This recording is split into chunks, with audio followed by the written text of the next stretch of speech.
He didn't destroy you, he revealed you. That pain you're carrying, that's not just heartbreak. That's a spotlight on the wound you've been ignoring for years. He didn't break you, he exposed the crack that was already there. You thought it was about him leaving, but the real truth is, he triggered the healing you've delayed your entire life. And if you don't face it now, you'll keep calling pain love over and over again. Rejection isn't personal, it's a mirror. It doesn't define your worth, it reflects your wounds. You see, when someone walks away, you immediately assume it's because of something wrong with you. You weren't enough. You didn't do something right. You should have talked less, loved more, chased harder, or maybe just looked different. But let me challenge that thinking. What if the rejection wasn't about you, but what needed to be revealed within you? Because let's be real, people can't break what's whole. They can only expose what's already cracked. That breakup, that silence, that moment when he suddenly changed on you, it didn't happen to punish you. It happened to position you. To position you in front of the mirror you've been avoiding for too long. Not the mirror in your bathroom, the emotional mirror. The mirror you have seen in your head. To punish you and propel you off the emotional mirror you've been avoiding for too long. Not the mirror in your bathroom, the mirror you have seen in your head. To punish you and propel you off the emotional mirror, the one that shows you where your self-worth leaks, where your boundaries bend, and where your fears hide behind false love. Think about this. You ever tried to please someone so hard just to avoid being left? You ever stayed in a situation you knew wasn't right just to feel wanted? That's not love. That's survival mode. And rejection isn't the enemy, it's the reality check. It says, hey, look at this pattern. Look at why you're attracted to people who make you prove your value instead of see it. It's like this. Imagine someone gives you a broken mirror. You look into it every day and believe that's what you look like. Distorted, incomplete, cracked. You live with that version of yourself, forgetting that the problem isn't you, it's the mirror. That's what rejection does. It breaks the illusion. It smashes the broken mirror so you can finally see the truth. You are whole, but you've been accepting fragments. When someone rejects you, they're not showing you your weakness, they're revealing your blind spots. You start realizing the only reason their words could hurt so deep is because somewhere deep down, you secretly agreed. If he said you were too much, maybe it hit hard, because you've been shamed for your emotions before. If he called you hard to love, maybe it stung, because you've doubted your worth since childhood. It's not about the breakup, it's about the button it pushed. Let me give you a daily life example. You apply for a job you really want. You put your heart in the interview. You dress the part. You research the company. You show up with confidence. But then, they don't call back. And what happens? Most people say, I'm not good enough. I must have messed it up. But what if that rejection isn't about your capability, but compatibility? What if that company couldn't see your light because they weren't even looking for someone who shines like you? What if it's not a reflection of failure, but redirection? The same goes for relationships. Some people aren't rejecting you, they are removing themselves because your growth no longer matches their comfort zone. You're evolving and they're staying stagnant. That isn't rejection. That's protection. That's divine interruption. That's life stepping in and saying, this version of love isn't aligned with the version of you you're becoming. So when he walked away, it wasn't to break you. It was to show you you've been negotiating your worth with people who were never qualified to determine it. You've been settling for being chosen when you should have been claiming your place. Rejection isn't your enemy. It's the truth speaking louder than your fantasy. It's the moment you stop begging for love and start becoming the love you've been searching for. It's the mirror that doesn't lie, only reflects. And what you do with that reflection is the beginning of your healing. He triggered what you never processed. That's the part that hits the hardest, isn't it? It wasn't just what he said or what he did or how he walked away. It was what it reminded you of. It was the emotional flood that came out of nowhere and drowned you in feelings you didn't even know were still alive. He didn't just ghost you. He opened an old wound. He didn't just cheat. He triggered every moment you ever felt unchosen. He didn't just yell. He echoed the voice of someone from your past who told you your feelings didn't matter. That's the part we rarely talk about. We point fingers at what he did, and yes, he might have been wrong, immature, or selfish. But why did it affect you that deeply? Why did one man's actions shake the core of your soul like an earthquake? The truth is, he activated pain that was already in you. He became the match, but the fuel was stored inside long before he arrived. Imagine this. Someone taps you gently on the shoulder, but you scream in pain. Not because the tap was violent, but because there was a deep, untreated wound there. That's how emotional triggers work. On the surface, it looks like he's the problem, but in reality, he's revealing the pain that's been buried under layers of pretending, pleasing, and surviving. Maybe you were abandoned emotionally as a child. And when he stopped texting, it wasn't just a missed message. It was the same silence you felt when someone who should have loved you simply didn't show up. Maybe you were always made to feel like you were too much, too sensitive, too dramatic, too emotional. And when he said, "You're overreacting," he wasn't just being dismissive. He was validating the belief that your emotions are a burden. But here's the thing. He didn't plant that belief. He just uncovered it. That's the power of unhealed trauma. It doesn't vanish. It waits. It waits until the right person, the right trigger, the right moment, then it explodes. And the explosion isn't him. It's all the years you stayed silent, all the boundaries you never set, all the moments you tolerated what broke you and called it love. Let me give you a real-life example. You ever meet someone who's terrified of speaking up at work? Every time their boss raises their voice, they shrink. They apologize even when they're right. And people say, "Why are you so sensitive?"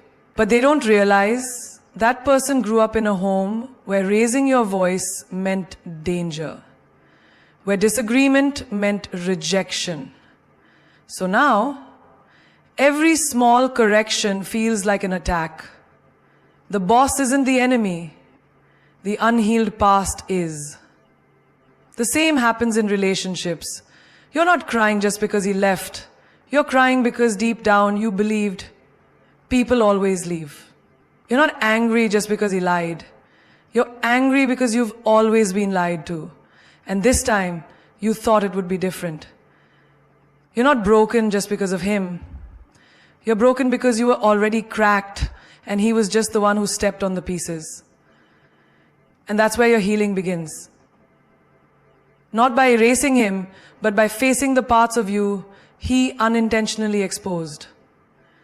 That's why it's said, he didn't hurt you. He showed you where you still hurt. This is your moment. Not to numb it, not to chase the next distraction, but to finally look inward and ask, What have I never allowed myself to process? Because until you heal that, you'll keep mistaking triggers for truths and patterns for people. Until you process the pain, you'll continue calling trauma love and silence peace. And healing won't begin when someone new treats you right. It will begin when you stop allowing the past to speak louder than your present.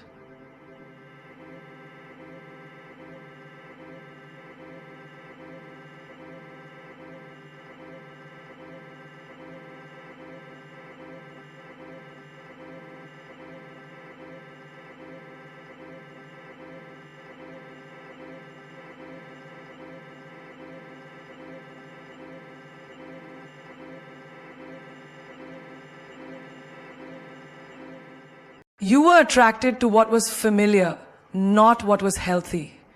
And that's a truth many people will spend their whole lives denying. But deep down, you know it. You weren't drawn to him because he was good for you. You were drawn to him because his chaos felt like home. His distance reminded you of the emotional unavailability you grew up around.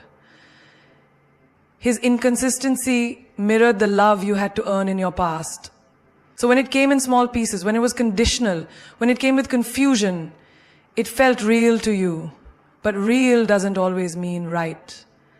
We don't fall for people based on logic. We fall for them based on emotional memory, on the unspoken, unprocessed experiences that sit buried in the subconscious. It's not just about who he is. It's about who he reminds you of. That's the real trap.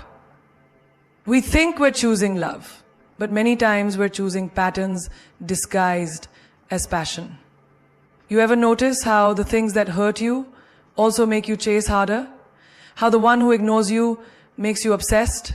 The one who gives you just enough, a sweet message here, a romantic gesture there, followed by silence and withdrawal, becomes the one you can't stop thinking about? Why? Because inconsistency feels like love, when love was inconsistent growing up. Let me give you a life example.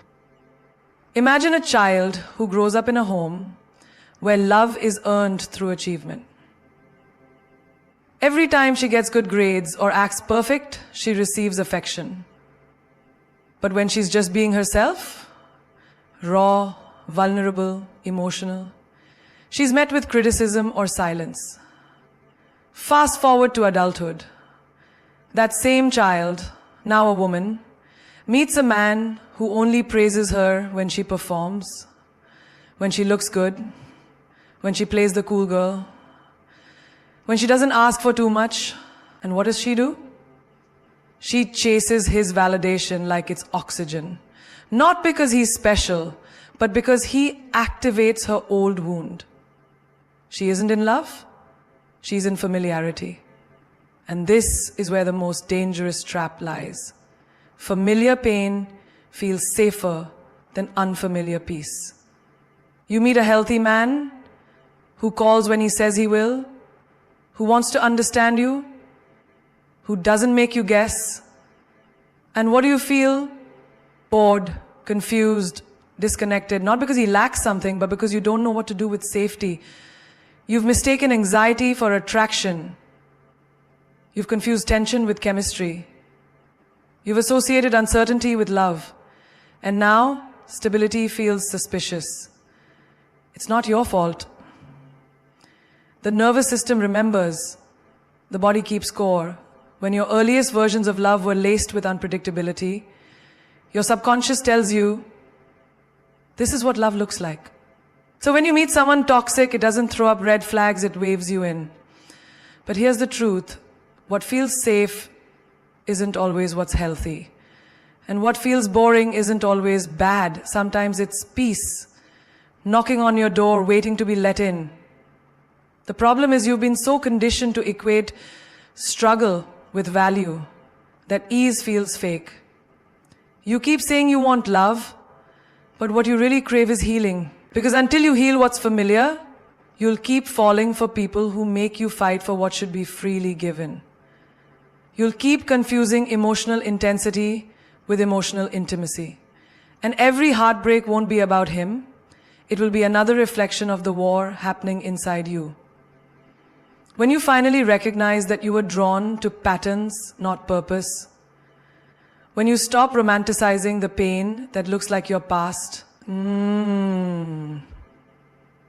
that's when you'll open space for something real, not chaotic, not performative, not built on fear of abandonment, but real, nourishing, healthy love.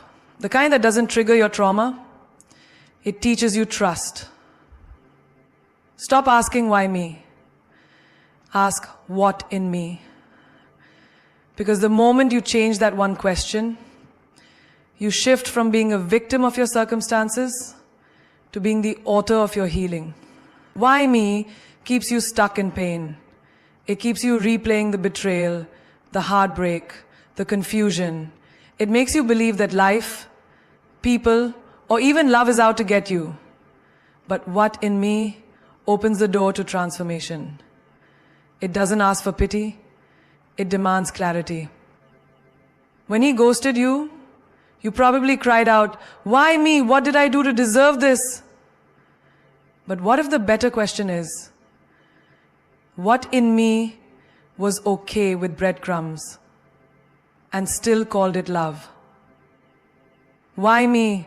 What did I do to deserve this?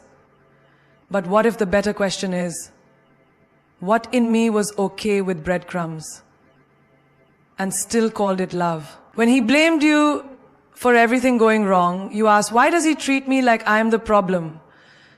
But what if the more powerful question is, what in me keeps tolerating blame just to avoid being alone?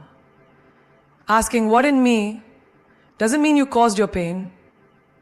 It means you're taking ownership of what needs to be healed inside of you so you can break the pattern. Because here's the truth. Pain repeats until it teaches.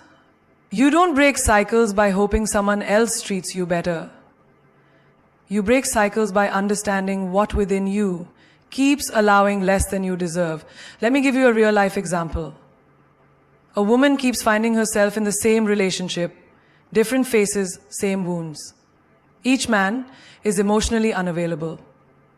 Each one starts out strong, then fades. And every time it ends, she cries, "Why do men always leave me?" But one day, someone challenges her. What in you is attracting the emotionally unavailable? That one question unlocks everything. She realizes she fears vulnerability. Deep down, she believes love will abandon her. So she subconsciously chooses partners who confirm that belief. That's not weakness. That's programming. And we all have it. Childhood taught us what love looks like, feels like, how much we're allowed to receive. If you grew up watching love equals struggle, you'll chase it where it hurts. If you watched your parents walk away instead of work through things, you'll expect everyone to leave. And without even knowing it, your why me keeps you in a loop. Same pain, different disguise. But when you ask, what in me, you reclaim your power. You realize it's not about being unlucky in love. It's about the unhealed wounds you've been carrying like a shadow. Maybe what in me needs to stop confusing silence with safety. Maybe what in me needs to learn that love doesn't have to be earned. Maybe what in me needs to stop seeking validation from people who can't even validate themselves. This is where the breakthrough happens. You stop chasing apologies and start building boundaries. You stop begging for closure and start giving yourself clarity. You stop crying over people who left and start asking why you let them stay so long. People will always mirror back to you what you believe about yourself. If you think you're not enough, you'll attract those who treat you that way. If you believe you're hard to love, you'll tolerate people who make you feel like a burden. That's why healing isn't optional. It's survival. Because until you fix what's within you, you'll keep looking outside of you for someone to fix it. Why me is powerless. What in me is powerful. One keeps you asking, The other keeps you awakening. And the moment you stop searching for reasons outside yourself and start uncovering the roots within, you stop repeating the pain and start rewriting the story. You weren't meant to be destroyed. You were meant to rise. That heartbreak didn't come to end you. That betrayal wasn't your finish line. That moment where you felt like everything was crashing down around you, it wasn't the end of your story. It was the beginning of your rebirth. You see, some things have to break down so better things can break through. The pain didn't come to punish you. It came to prepare you. Yes, it hurt. Yes, it felt unfair. Yes, you didn't see it coming. But the fire wasn't meant to consume you. It was meant to burn away what was never meant for you in the first place. You think you're buried, but really, you've been planted. And what do seeds do when they're planted? They grow. They bloom. They break the surface stronger, bolder, more rooted than ever before. That man who walked away, he didn't take your worth with him. That person who manipulated you, they didn't rob you of your light, that season of suffering. It didn't shatter your purpose. It simply revealed the strength you forgot you had. Because let's be honest, you didn't know how powerful you were until you were forced to fight battles you never asked for. You didn't know your resilience until you had to keep moving with a broken heart and a silent scream. And you didn't know your voice until you were done swallowing your pain just to keep someone else comfortable. You weren't meant to be destroyed. You were meant to rise. And not just rise quietly, rise loudly, rise unapologetically, rise knowing that your story will be someone else's survival guide. You didn't just survive that heartbreak. You outgrew it. You outgrew people who couldn't meet you in your wholeness. You outgrew the version of yourself that begged for love, that didn't nourish your soul. And sometimes it takes being torn apart to finally see who you were always meant to become. Let me give you an example that'll hit deep. Imagine a woman who spent 10 years in a relationship with someone who constantly dimmed her light. He told her she was too emotional, too dramatic, too ambitious, too much. And for years she believed him. She shrunk herself, she silenced her dreams, she tiptoed through life just to be loved. And then one day, he leaves. Out of nowhere, no explanation, just gone. She breaks. Or so she thinks. But in that silence, something incredible begins. She starts journaling again. She signs up for therapy. She builds the business she put off for years. She starts waking up early. Not for him, but for her. And one day she looks in the mirror and doesn't see a broken woman anymore. She sees a queen who took her pain and turned it into purpose. He thought he broke her. But what he did, unknowingly, was set her free. That's what rising looks like. It's not always dramatic. Sometimes it's in the small things. Choosing not to text him back. Choosing to block toxicity. Choosing peace over chaos. That's a rise. That's something that lasts a while longer time. That's a rise. Every time you choose you, you rise. Every time you stop chasing love and start becoming it, you rise.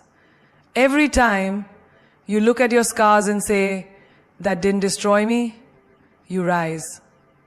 You weren't meant to crumble. You were meant to climb. You weren't born to suffer in silence. You were born to speak truth with power. Life didn't put you through that storm just to see you drown.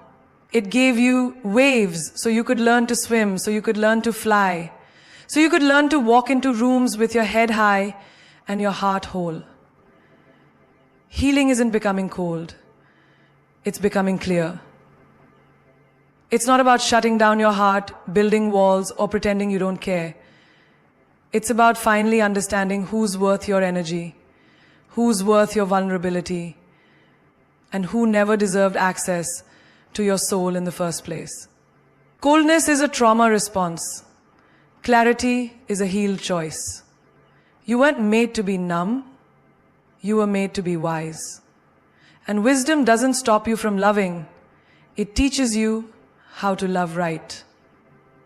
After heartbreak, most people say, I'll never let anyone in again. I'll never love again. But that's not healing. That's fear in disguise. That's the wound talking, not the warrior within you. Real healing doesn't mean you stop trusting. It means you start discerning. It means you start discerning. It means you start discerning flags for passion. You stop calling inconsistency mystery. You stop holding on to potential and start honoring reality. There's a difference between guarding your heart and closing it. Healing teaches you how to protect your peace without building prison walls around your joy. It teaches you how to say no without guilt and yes without fear. Because clarity isn't cold, it's courageous. The clarity and commitment will create a lot more peace in your life than fear says blank and called your name. Look in my eyes. It's courageous. Understanding your spiritual desire. It's courageousness. Because think of it like this. When your vision was blurry, you couldn't see who people truly were. You mistook manipulation for love. You called neglect space. You excused behavior because you didn't want to face the truth. But healing sharpens your vision. It gives you new lenses. Now, you don't second guess the things that used to confuse you, because clarity is confidence, and clarity is peace. Let's take a real life example. A woman used to be the one who always gave more love, more chances, more forgiveness. She bent until she broke. She kept giving even when it drained her soul. Then she went through a season of deep reflection, therapy, solitude, self-love. And now, she still gives, but not to just anyone. She gives to people who give back. She loves, but no longer needs to prove her love to feel worthy. That's not cold. That's clear. Clarity looks like choosing yourself, not because you hate them, but because you finally love you. It looks like walking away from someone who doesn't see your value, not because you want to hurt them, but because you refuse to shrink anymore. It looks like not answering texts from people who ghosted you, not to be petty, but because your peace no longer has a price tag. The old you tolerated confusion, thinking that's just how love works. The healed you knows that love doesn't leave you guessing. It doesn't make you beg for effort. It doesn't silence your voice or dim your fire. Healing removes the fog so you can see clearly, not just others but yourself. You're not bitter, you're just awake. You're not heartless, you're just aware. You're not too hard to love. You've just stopped accepting half love from people who don't even love themselves. That's clarity. That's healing. And the best part? The love you attract when you're clear is a love that honors the healed version of you. The one that doesn't fear solitude. The one that doesn't beg to be chosen. The one that knows real love starts with you being real with yourself. Healing doesn't make you cold. It makes you unshakable, unapologetic, unavailable to anything less than truth, peace, and purpose. You are not alone. That's the clarity, the purpose that a person takes you to. You are not alone. That's the clarity, the purpose that a person takes you to. You are not alone. Unapologetic, unavailable to anything less than truth. You didn't lose yourself, you found your beginning. This wasn't the end of your story. It was the chapter where you finally stopped surviving and started rising.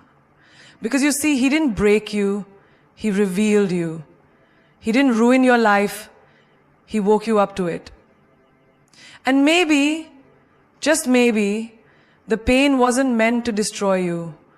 It was the alarm clock that rang when your soul had slept too long in places it never belonged. You've cried enough. You've doubted yourself enough. You've questioned your worth enough. Now it's time to step into your healing, like the warrior you were born to be. Because true power isn't found in pretending nothing happened. It's found in saying, yes, I was broken, but I'm still here. I've got scars, but they're proof I healed. And healing doesn't mean you'll never hurt again. It means that pain will never control you the same way again. Sometimes you build up too much and then one day you're too much back then. You fall prey to your main fears. You call people poos and make game. Let them talk. Let them wonder. Let them assume you're bitter just because you stopped entertaining bare minimum love.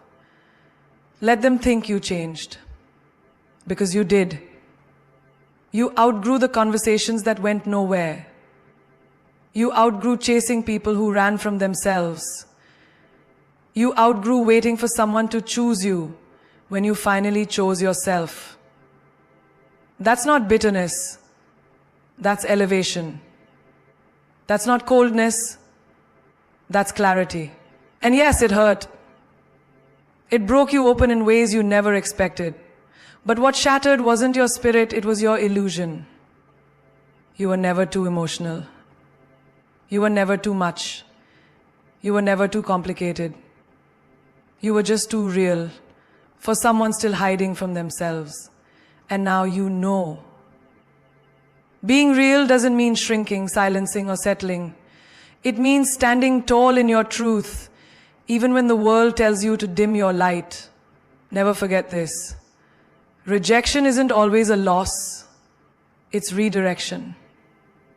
Sometimes God removes what you think you want to make room for what your soul actually needs. And when you look back at the pain, you won't see devastation. You'll see deliverance. You'll see the moment you stopped asking, why doesn't he love me? And started asking, why don't I love me enough to walk away? That's growth. That's divine alignment. You'll see the growth in us looks different. You'll see the secret answer. You didn't find it inside. You made it go away. That's the growth. That's divine alignment. That's not being sold. That's a simple shift. You divine lives in. It's not being cut. That's healing. You were never meant to beg. You were never meant to chase. You were never meant to break yourself to fit into spaces that were too small for your soul. You were meant to rise, to heal loudly, to love intentionally, to glow unapologetically. The old you tolerated confusion because you thought that was love. The new you walks in peace because you know what love really is. It's clear, it's kind, it's consistent, and it's never earned through suffering. Last, don't let a broken person convince you that your heart was the problem. Don't let a temporary chapter convince you that your story is over. The woman you're becoming, she's powerful not because life was easy, but because she fought for herself when no one else did. Because she turned breakdowns into breakthroughs. Because she didn't stay bitter. She chose to be better. So when you stand in front of your future, hold your head high. You don't carry shame, you carry lessons. You don't carry fear, you carry wisdom. And when love finds you again, and it will, it'll meet the healed version of you. The one who doesn't beg, the one who doesn't settle, the one who knows, I was never too much, I was just never meant to stay small. As Maya Angelou once said, you may encounter many defeats, but you must not be defeated. And remember the words of Steve Maraboli, the truth is, unless you let go, unless you forgive yourself, unless you forgive the situation, unless you realize the situation is over, you cannot move forward. You didn't come this far just to feel pain. You came this far to transform from it. Rise like you were born to, heal like your life depends on it, and love yourself like you've never been hurt. Because that's the real comeback.